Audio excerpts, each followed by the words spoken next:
1 करोड़ का सवाल देखा, 5 करोड़ का सवाल देखा, सवाल 7 करोड़ का भी देखा, लेकिन इस बार सवाल है 140 करोड़ का। 140 करोड़ उम्मीदों का। तो तैयार है टीम इंडिया जवाब देने के लिए। डीपी वर्ल्ड एशिया कप शुरू हो रहा है सोनी लिव और सोनी स्पोर्ट्स नेटवर्क के टीवी चैनल्स पर। हमारे चैनल को सब्सक्राइब करें और बेल आइकन दबाएं। हाय, मैं हूं शिवाजी साटम और आप मुझे एसीपी प्रद्युमन के नाम से जानते हैं। For more episodes of CID, subscribe to Liv Crime and hit the bell icon.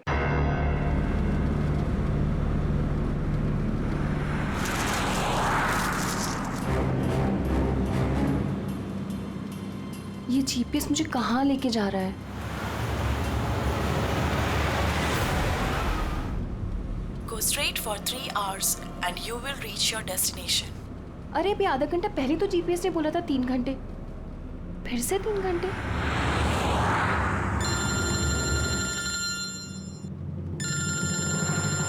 Hello. Hi Sweety.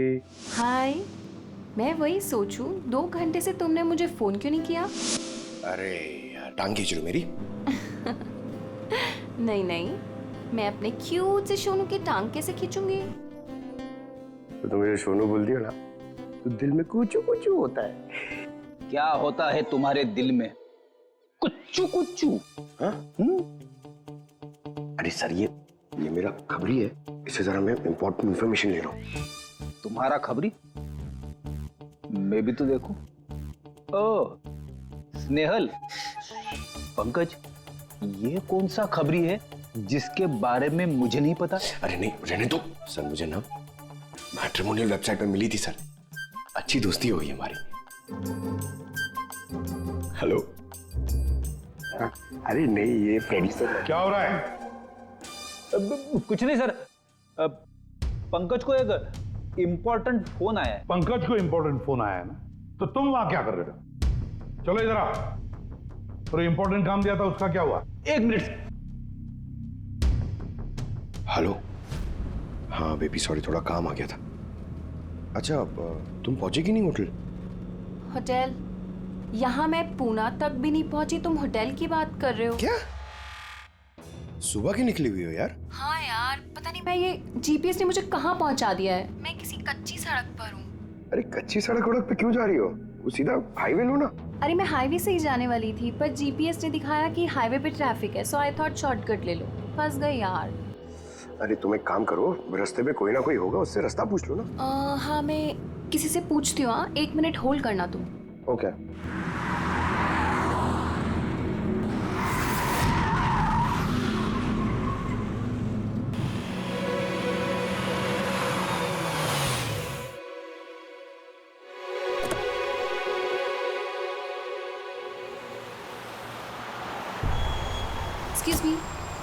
Excuse me, क्या आप मुझे बता सकते हैं ये रोड हाईवे पे कनेक्ट होगी या नहीं? जी होगी। कितना दूर है यहाँ से? हेलो स्नेहल।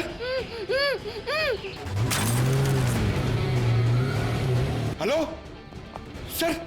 क्या हुआ पंकज? स्नेहल।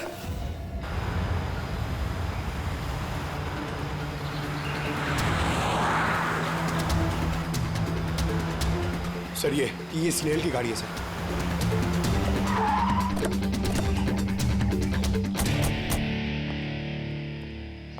आप लोग?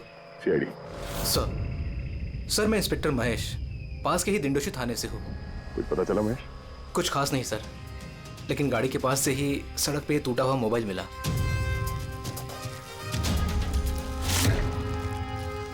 सर ये स्नेहल का है सर।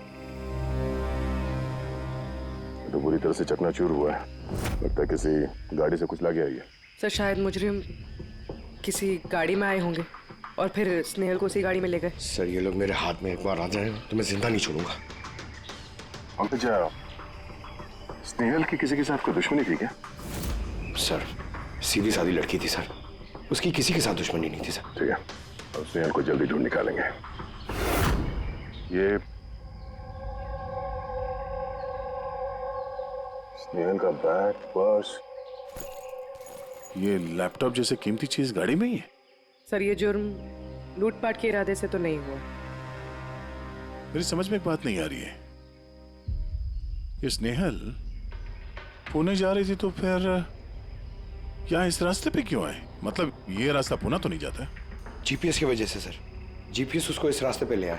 जीपीएस गलत रास्ते पे ले आया? ऐसे कैसे हो सकता है?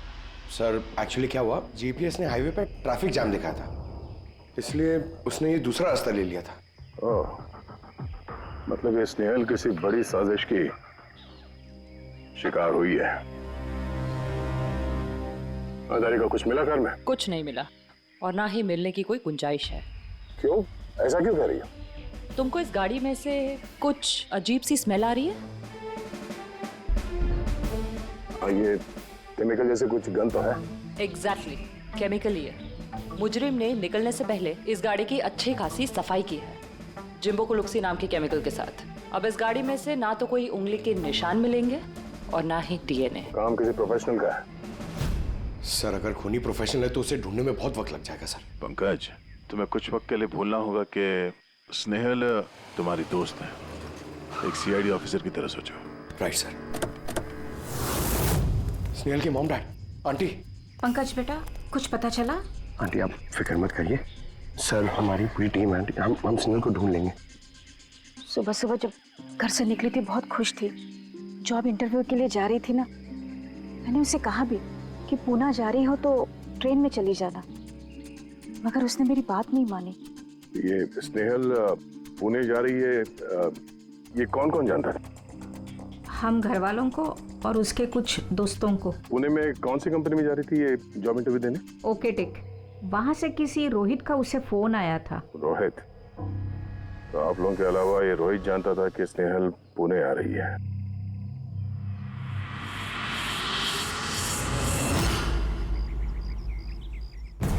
बस ये इन्फॉर्मेशन मिल जाए सर, बहुत मदद हो जाएगी। हेलो सर, मैं हूँ रोहित, इस कंपनी का एचआर मैनेजर। रोहित, स्नेहल नाम की एक लड़की तुम्हारी कंपनी में आने वाली थी ना जॉब इंटरव्यू के लिए आज? जॉब इंटरव्यू के लिए? नहीं तो। नहीं तो का क्या मतलब है? ये ईमेल आपकी कंपनी ने ही भेजा ना? ये तो हमारी कंपनी का ईमेल एड्रेस ही नहीं है, किसी ने नकली ईमेल से शायद इन्हें बेवकूफ़ बनाया। क्या ऐसा तो नहीं कि अब तुम हमें बेवकूफ़ बना रहे हो? सर ये देखिए मेरा कार्ड, इसमें कंपनी का ईमेल आईडी साफ साफ लिखा हुआ है। अगर आप चाहें तो मैं आपको अपनी कंपनी के बॉस से भी मिलवा सकता हूँ। हमारी कंपनी की सभी पोजीशंस फुल हैं और यहाँ पे किसी भी नौकरी के लिए कोई इंटरव्यू नहीं चल रहा है। सर मतलब ये ईमेल भी उन्हीं अपराधियों ने भेजा। बहुत लंबी प्लानिंग की थी किसी ने। जो कोई भी है स्नेहल के बारे में बहुत कुछ जानता है। पंकज, जरा ठंडे दिमाग से सोचकर बताओ, क्या स्नेहल की किसी के साथ कोई दुश्मनी थी? नहीं सर। जरा याद करके बताओ, कभी तो उसने बताया होगा ना कि उसका किसी के साथ झगड़ा हुआ होगा, हैं? याद करो। देखो यार पंकज, जिंदगी में ऐसा कोई इंसान नहीं है जिसका कभी न कभी किसी से मनमुटाव नहीं हुआ हो। छोटा मोटा झगड़ा हुआ होगा यार किसी से। सर छोटा मोटा झगड़ा उसके फ्रेंड्स के साथ हुआ होगा सर, लेकिन ऐसी कोई बड़ी बात नहीं हुई सर कि उसे कोई उठा के ले जाए। और सर स्नेहल के घर पे किसी किडनैपर का फोन भी नहीं आया पैसे मांगने के लिए। सर वो मिडिल क्लास फैमिली से बिलोंग करती है सर, अगर कोई पैसा मांगेगा तो वो लोग दे भी नहीं पाएंगे सर। पंकज, तुमने कहा कि जीपीएस ने उसे गलत रास्ते पे भेज दिया ना, और जीपीएस पे उसे पता चला कि ट्रैफिक जाम है एक्सप्रेसवे पर, है ना? Yes sir. लेकिन सर ट्रैफिक पुलिस वालों ने बताया कि हाईवे पे कोई ट्रैफिक जाम नहीं था। वही तो, इसका मतलब है जीपीएस ने उसे गलत जानकारी दी। सर जीपीएस गलत जानकारी कैसे दे सकती है सर? आजकल तो हर दूसरा इंसान जीपीएस यूज करता है। प्रॉब्लम जीपीएस में नहीं है, प्रॉब्लम ये है कि आजकल ये जिस तरह से कंप्यूटर, मोबाइल फोन और लैपटॉप हैक होते हैं, उसी तरह से जीपीएस को भी हैक किया जा सकता है। हाँ बिल्कुल हो सकता है। क्या कोई अपराधी इतनी प्लानिंग करता है तो फिर उसके लिए तो जीपीएस हैक करना मामूली बात है। सर पिछले 6-7 महीनों में कुछ और ऐसे लोग हैं जो स्नेहल की तरह गायब हुए हैं। इनको भी गाड़ी में से किडनैप किया गया था और वो केमिकल भी छिड़का गया था गाड़ियों के अंदर ताकि सारा सबूत मिट जाए। ओह माय गॉड, क्या हुआ सर? अरे ये लोग अब तक मिले ही नहीं।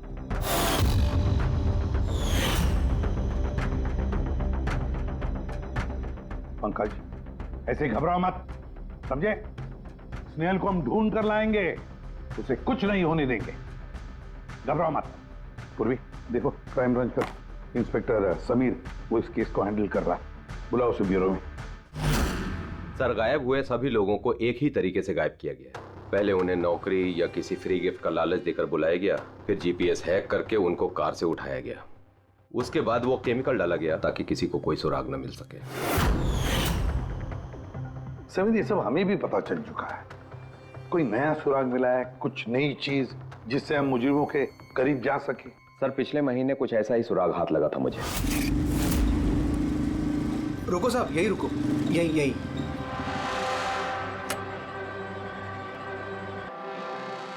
किधर है? वो सर उस पेड़ के नीचे।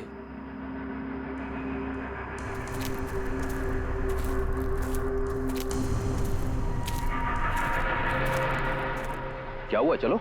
नहीं साहब, आप जाइए।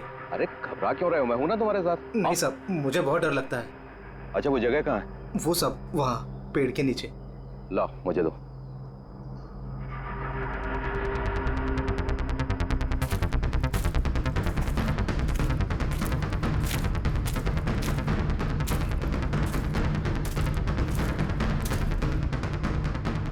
क्यों, यही जगह है? हाँ साहब।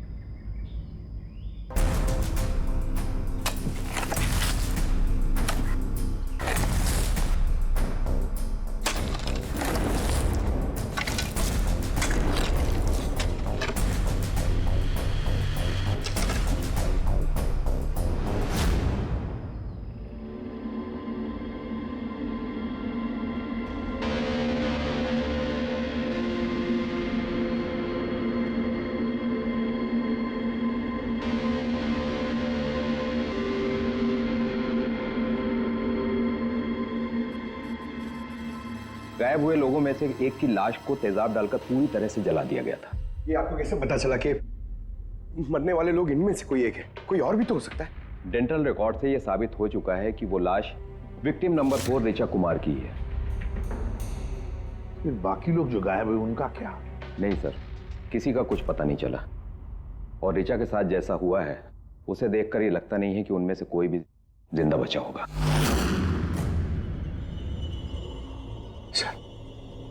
सर स्नेहल भी नहीं बचा। पंकज, स्नेहल को मार डालेंगे सर। पंकज, रेडी? ले जाओ इसे बाहर। पंकज, आजा।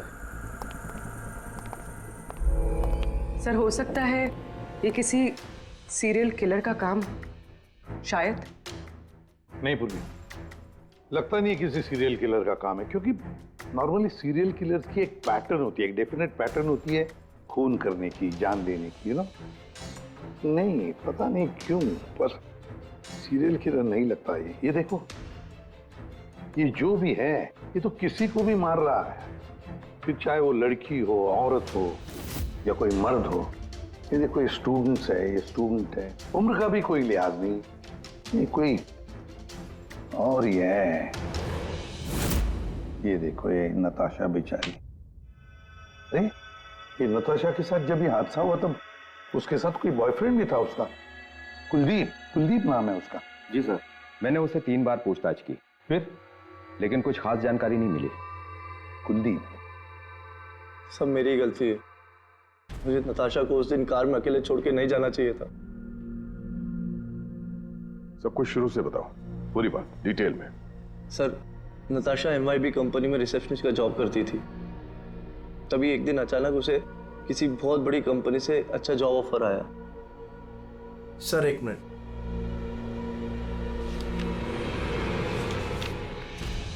सर,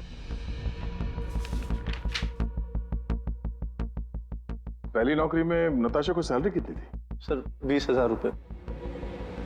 और इस नौकरी में 1 लाख रुपए सैलरी दी जा रही है, तुम्हें कुछ अजीब नहीं लगा कि अचानक कोई इतनी बड़ी नौकरी क्यों देगा?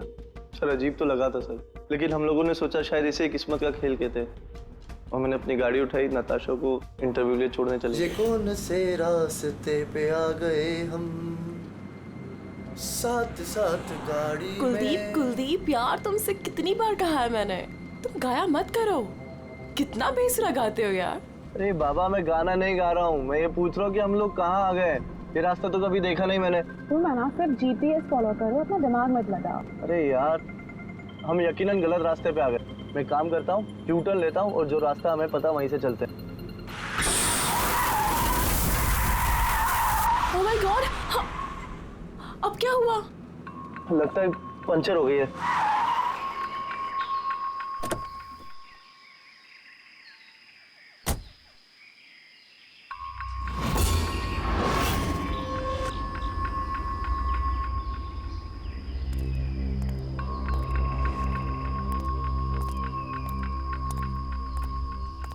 ओह नो यार, दोनों टायर पंचर हो गए, एक होता तो बदल देता। अब क्या करें यार, यहाँ टैक्सी ऑटो कुछ नहीं मिलेगा।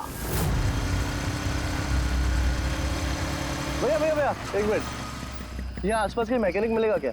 हाँ है ना, आगे 2 किलोमीटर आगे पे ही है। क्या हुआ, पंचर हो गया क्या? हाँ यार, मुझे छोड़ दोगे वहाँ तक? छोड़ तो दूंगा, लेकिन 50 रुपए लूंगा। अरे 100 ले लेना यार, चलो। अरे कुलदीप, तुम मुझे अकेला छोड़ के जा रहे हो? मैं बस यूं गया और यूं आया, ठीक है? मुझे तुम्हारे साथ आना ही नहीं चाहिए था। लव यू जान। 10 मिनट तुम अंदर बैठो, बाहर मत निकलना, मैं बस यूं गया और यूं आया, चलो चलो। उसने मुझे कहा भी था उसको अकेला छोड़ के ना जाऊं मैं, आज मैंने उसकी बात सुन ली होती। उसके बाद मैकेनिक को लेके तुम वहां पहुंचे और वहां पे नताशा नहीं थी? नहीं सर। सर ये बाइक वाला मिला हुआ उन लोगों के साथ। हो सकता है। तुमने उस बाइकर का चेहरा देखा, कुछ याद है? नहीं सर, उसने हेलमेट पहन रखा था। अच्छा वो बाइक का नंबर याद है? नहीं सर, उस समय सिर्फ मुझे नताशा को इंटरव्यू में छोड़ने की जल्दी थी, इसलिए नहीं देख पाया। अच्छा ये नताशा कोई डायरी वायरी कुछ लिखती थी? मेरा मतलब है रोज का दिनचर्या या फिर मीटिंग्स के शेड्यूल्स। डायरी तो नहीं है, लेकिन हाँ लैपटॉप जरूर है जिसमें वो अपनी जरूरी चीजें लिखा करती थी। लाइए जरा खोलो सर। पासवर्ड 20/04/1987। ये नताशा? हाँ जी सर। ये वारदात हुई थी 6 मार्च को। देखना जरा वारदात से पहले कहाँ गई थी वो, उसका शेड्यूल चेक करो।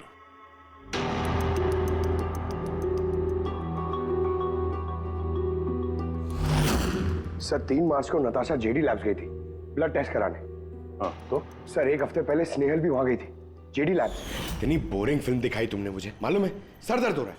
हाँ फिल्म कहीं से भी बोरिंग नहीं थी। अरे इतनी बोरिंग फिल्म थी, मुझे भूख लग रही है, चलो कुछ खा लेते हैं वहां पे। और नहीं, मैं कुछ नहीं खा सकती, तुम खा लो, मुझे 12 आवर्स की फास्टिंग करनी है, कल मेरा ब्लड टेस्ट है। Blood test? क्या हो गया तुमको? Relax, it's just a blood test, normal routine checkup. अरे यार तुम डरा देती हो, ब्लड टेस्ट। अच्छा ब्लड टेस्ट से डर गए, अगर मुझे कुछ हो गया तब क्या करोगे तुम? तो दूसरी आ जाएगी ना? क्या दूसरी? अरे नहीं, दूसरी अरे कहाँ से? अरे मारो मत यार। दूसरी? अरे यहाँ मारो मत, यहाँ पे मेरी बहुत इज्जत है। अरे I love you, I love you, I love you, I love you, तुमको कुछ नहीं होना चाहिए।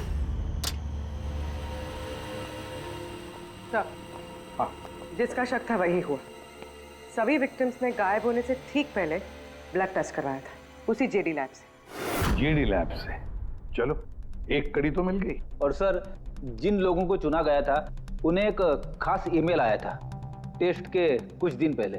कैसा ईमेल? सर ईमेल में लिखा हुआ था कि वो ये सारे टेस्ट 500 रुपए के अंदर कर सकते हैं। सर ऐसा ईमेल तो स्नेहल को भी आया था। क्या 500 रुपए के अंदर तो आजकल एक टेस्ट भी मुश्किल से होता है। बस जरा देखो क्या टेस्ट। हाँ देख लिया।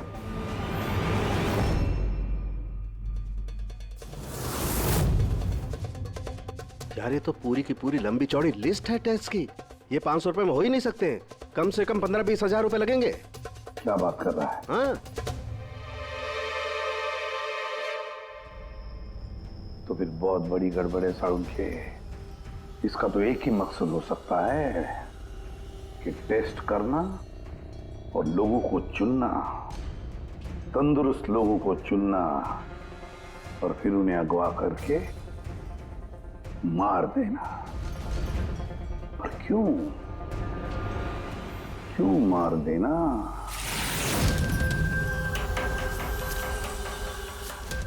सर, आप लोगों को जरूर कोई गलतफहमी हुई है। 500 रुपए में ये सारे रिपोर्ट्स आ ही नहीं सकते। वही तो हम भी कह रहे हैं, इतने सारे टेस्ट 500 रुपए में कैसे हो सकते हैं? ये लैब इतनी दयालु कैसे हो गई कि इतने कम दामों में ये सारे टेस्ट करने लगी? सर, हमने ऐसी कोई मेल भेजी ही नहीं है। अच्छा, वो सब छोड़ो, सच यही बताओगे या कोई और नुस्खा आजमाना पड़ेगा हमें? एक मिनट सर, आप इस तरह गलत इल्जाम लगाकर हमें धमका नहीं सकते। आप जिनके नाम दे रहे हैं वो लोग हमारे लैब में आए ही नहीं थे। ये देखिए, ये हमारे रिकॉर्ड। हम जानते वो नहीं आए थे। उनके घर वालों ने बताया कि तुम्हारे लैब से होम टेक्नीशियंस गए थे उनके घर पे ब्लड सैंपल लेने के लिए। बुलाओ सबको। ये लिस्ट देख के बताइए, आप लोगों में से कौन इन लोगों के घर गया था ब्लड सैंपल लेने के लिए?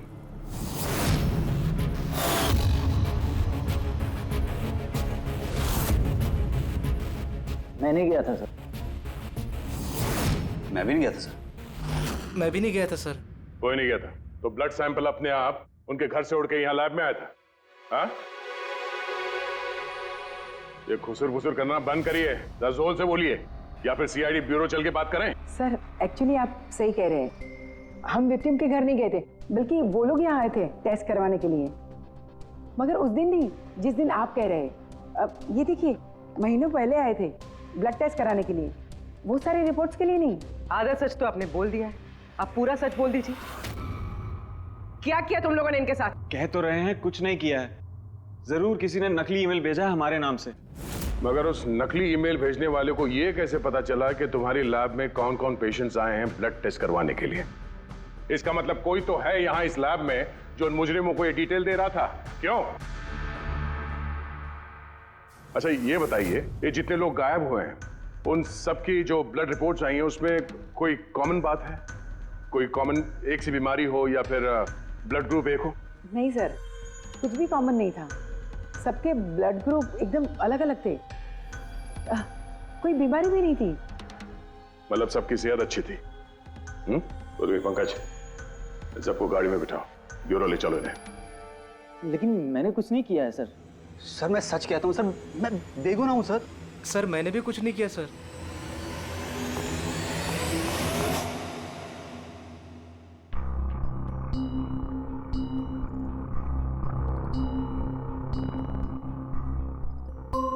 नहीं सर, इनमें से तो कोई भी नहीं है जो उस दिन घर पे ब्लड लेने के लिए आया था।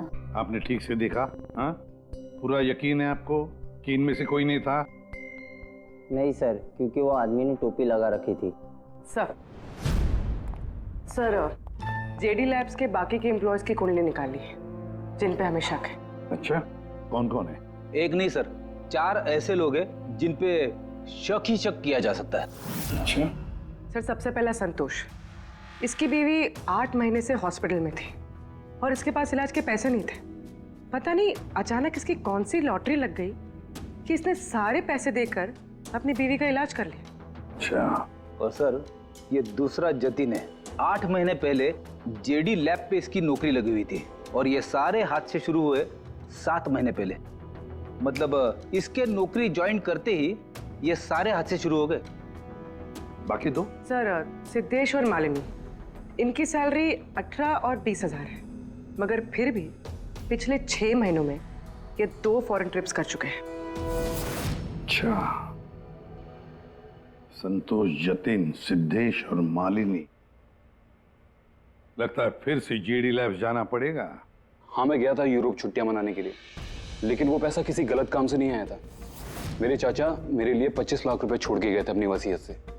और मालिनी जी, आप भी यूरोप घुमाई तो आपके लिए भी कोई वसीयत में कोई छोड़ गया था क्या कुछ? नहीं सर, दरअसल मैं सिद्धेश के साथ ही गई थी। सिद्धेश के साथ? एक्चुअली मालिनी और मैं एक दूसरे से बहुत प्यार करते हैं। ओह, लव स्टोरी। हाँ, मैंने अपनी बीवी का इलाज करवाया, मगर कोई गलत काम करके नहीं, उसके जेवर बेचकर। और तो और मेरा तो घर भी गिरवी पड़ा हुआ है। अगर आप चाहें तो मैं उसके पेपर भी दिखा सकता हूँ आपको। हाँ सर, संतोष तो सुबह से शाम तक ऑफिस में ही रहता है। ये कब जाएगा किसी का ब्लड सैंपल लेने? और जतिन? जतिन तो बहुत कम ऑफिस आता है, तभी आता है जब कोई जरूरी काम हो। अच्छा, तो तब ये हमारा आदमी हो सकता है। कि जतिन कहाँ मिलेगा?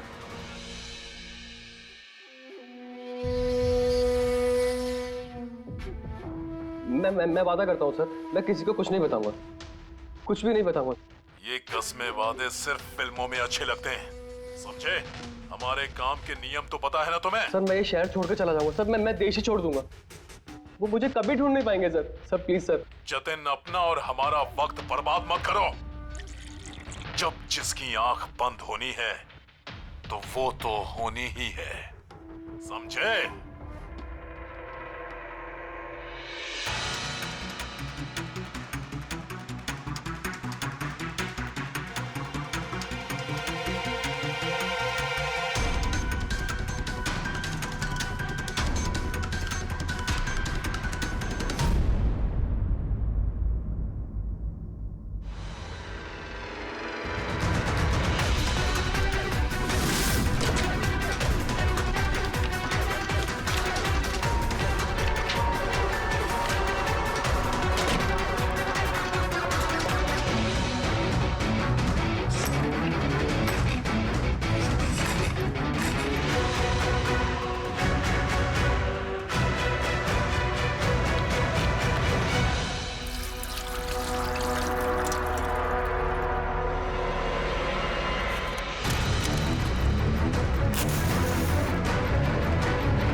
जतिन,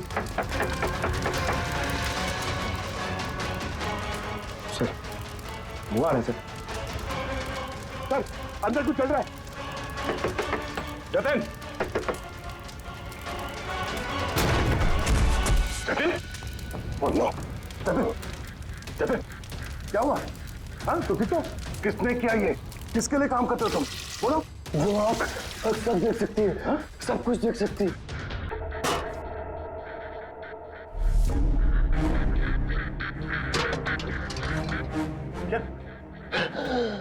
जतिन, जतिन, जतिन। ओह, वो आंख सब देख सकती है?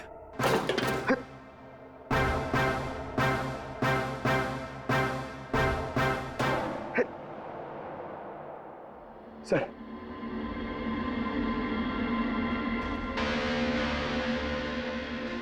सर शायद इस हार्ड डिस्क से कुछ पता चल जाए। बॉस, मिर्करी डेंथोनिल नाम के जहर से मरा है ये जतिन। मिर्करी डेंथोनिल? यार ये तो वही जहर है ना जो किसी के शरीर के अंदर चला जाए तो 5 मिनट के अंदर अंदर खत्म हो जाता है आदमी। हाँ सर, बहुत ही खतरनाक जहर है।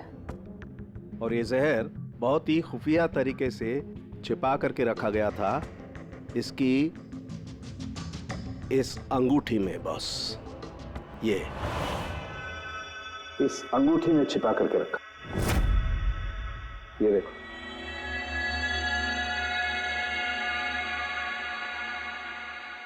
ये देख रहे हो? ये छोटी सी पिन, इस सुई पर था वो जहर, और ये इस अंगूठी में। अब बॉस, इस अंगूठी को ऐसे घुमाया जाए तो ये पिन बाहर निकलती है। ये और जैसे ये सुई इसके उंगली पे लगी, देखते ही देखते पूरे शरीर में ये जहर फैल गया। लेकिन सर, जतिन अपने आप को मारेगा क्यों? फ्रेडी, जतिन को पकड़े जाने का डर था। एक बात तो पक्की है कि जतिन अपने बॉस से, जिसके लिए वो काम कर रहा था, उससे बहुत डरता था। वो इतना डरता था कि जब इसे पता चला कि हम इसे पकड़ने आ रहे हैं तो इसने खुदकुशी कर ली ताकि इसके जरिए हम उसके बॉस तक ना पहुंचे। समझे? ये मामला सिर्फ किडनैपिंग और सीरियल किलिंग का नहीं रहा, ये बहुत बड़ा चक्कर है, बहुत ही खतरनाक, बहुत ही बड़ा चक्कर, जिसमें कोई बड़ी गैंग इन्वॉल्व है। कोई बड़ी गैंग, वो गैंग जिसकी निशानी है आंख। सर। हाँ सर, लैपटॉप में कुछ नहीं मिला। सारी फाइल्स खुद ब खुद डिलीट हो गई, ऑटो डिलीशन की वजह से। और hard disk? Sir hard disk भी डैमेज हो गई थी सर, मगर एक लिस्ट हमने रिकवर कर ली है। हाँ सर।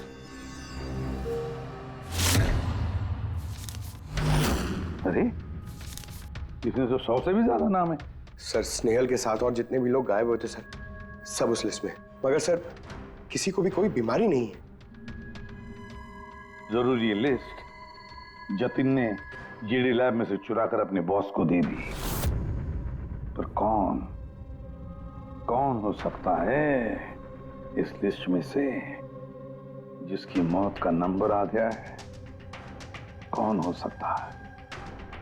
एक काम करो, इसमें जितने भी नाम है, जितने भी लोग, इन सबको फोन करो, सतर्क करो उनको बोलो उनकी जान को खतरा है।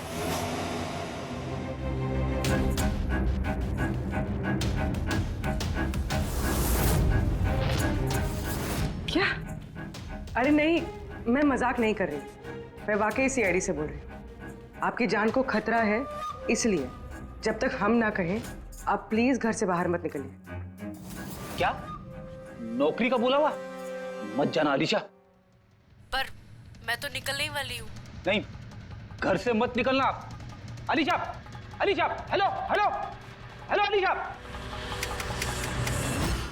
क्या हुआ फ्रेडी? हेलो फ्रेडी, क्या हुआ? सर, अलीशा नाम की एक लड़की को नौकरी के लिए इंटरव्यू का बुलावा आया था। अब उसका फोन बंद आ रहा है सर।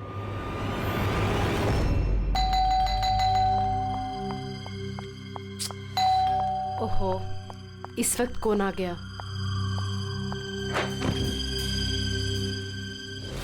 अलीशा? जी, आप कौन? सीआईडी। ओ माय गॉड, मतलब मुझे जो मॉडलिंग ऑफर मिला था वो झूठा था। वो लोग मुझे किडनैप करने वाले थे। हाँ, पर अब घबराने की कोई जरूरत नहीं है। अलीशा अब इंटरव्यू के लिए जाएगी भी और उससे कुछ होगा भी नहीं। नहीं सर, मैं इंटरव्यू के लिए नहीं जाऊंगी सर। सर मुझे बहुत डर लग रहा है। तुम नहीं जाओगी, कोई और जाएगा अलीशा बनके।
Excuse me.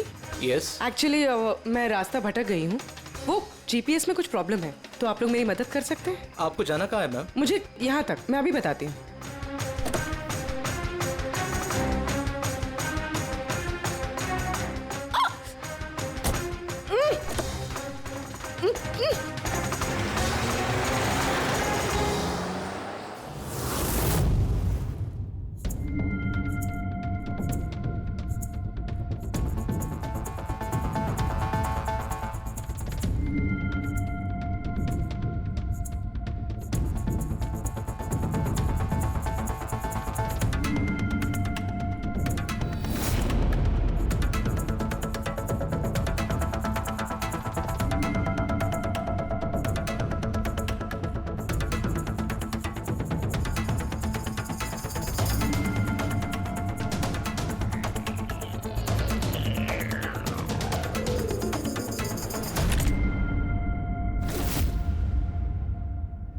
ये क्या किया तुमने?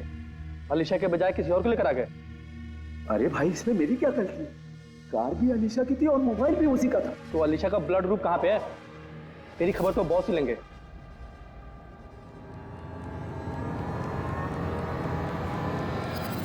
Hello beautiful.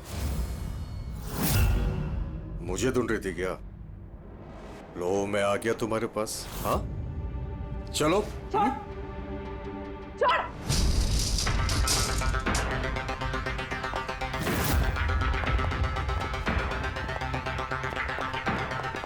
भागने की कोशिश। Beauty with brains. हाँ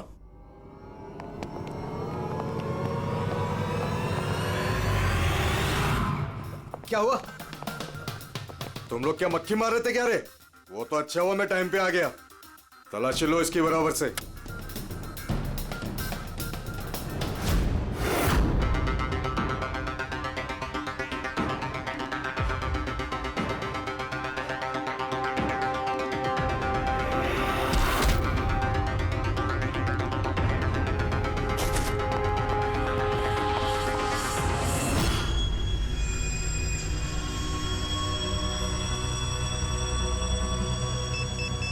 बॉस, जूते में क्या है? खुद ही देख लो।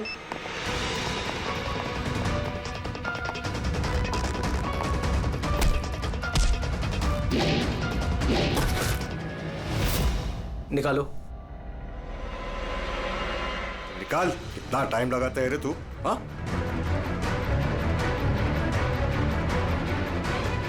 ओए, क्या हुआ भाई? Tracking device.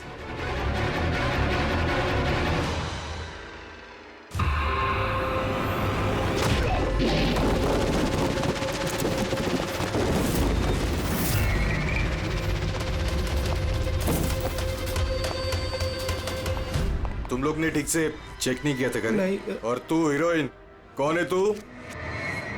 तुम लोगों की मौत। अच्छा, CID। ओ भागो!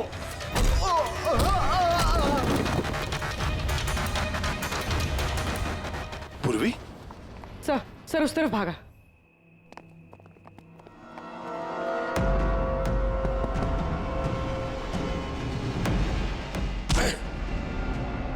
स्नेहल!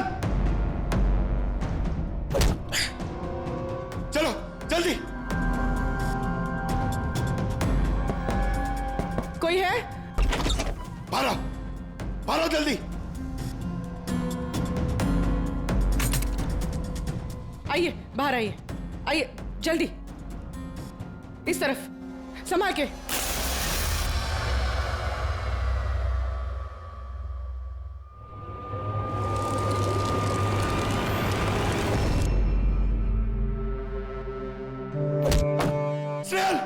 पंकज,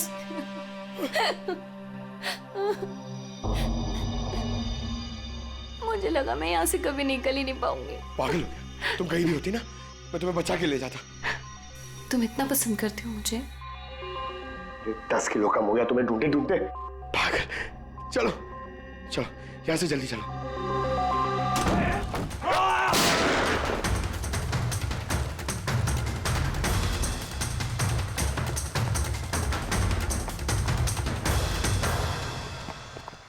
इतनी आसानी से तुझे मरने नहीं देंगे।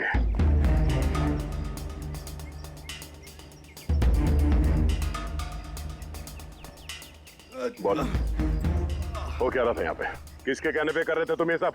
हम जिसके लिए काम करते हैं ना, तुम उसके बारे में कभी जान नहीं सकते। उसकी आंखें तुम्हें देख सकती है, लेकिन तुम उसे कभी नहीं देख सकते। हम नहीं देख सकते? हाँ, शरीर के पुर्जों के लिए लीवर, किडनी, वो क्या है ना, आजकल हर चीज ट्रांसप्लांट हो जाती है ना। क्या इंसान की शरीर की अंगों की तस्करी का इतना बड़ा व्यवहार चल रहा है? हाँ, जेडी लैब्स जैसे और भी लैब्स है जहाँ से हम लोगों के डाटाबेस चुराते हैं और उनमें से सेहतमंद लोगों को चुनते हैं ताकि उनके ऑर्गन्स बेच के करोड़ों रुपए हम विदेशी से कमा सके। किन विदेशियों को? किन विदेशियों को? दुनिया भर के विदेशी एक खास वेबसाइट पर आते हैं जहाँ पे इंसान के शरीर की अलग अलग पुर्जों की नीलामी होती है। एक बार पैसे हमारे अकाउंट में आ जाए तो क्लाइंट के ब्लड ग्रुप वाले इंसान को हम ढूंढते हैं उस लिस्ट में से। उसके बाद उनको 500 रुपए का टेस्ट वाला मैसेज भेजते हो ताकि ये पता कर सको कि उनका गुर्दा, लीवर या फिर दिल तुम्हारे क्लाइंट से मैच होता है या नहीं। हा? बिल्कुल ठीक। मैच होने के बाद हम उसे इंटरव्यू के लिए बुलाते हैं, ठीक उसी तरह जैसे मकड़ी एक मक्खी को लालच के जाल में फंसाती है। इतना सब कुछ करने के बाद भी इतनी बेशर्मी से हंस रहा है? अपने किए पे जरा भी शर्मिंदा या पछतावा नहीं हो रहा तुम्हें? हंसी तो मुझे तुम लोगों पे आ रही है सीआईडी। मुझे पकड़ने से तुम्हें क्या लग रहा है? तुमने बहुत बड़ा तीर मार लिया। हमारे से ऑर्गन गैंग को पकड़ना ऐसा है जैसे समुंदर में से एक लोटा पानी निकालना। अच्छा, पहले ये बता तेरा बाप कौन है? मारो मुझे। मैं भी यही चाहता हूँ कि तुम मुझे मार दो, क्योंकि अगर मैं जिंदा पकड़ा गया ना तो मेरा बॉस, मेरे दोस्त, मेरे रिश्तेदार, मेरे घर वाले सबको मार देगा वो। कौन है तुम्हारा बॉस और कौन कौन लोग शामिल है तुम्हारे इस धंधे में? इसका जवाब आप मेरे मुंह से कभी सुन नहीं पाओगे एसीपी साहब।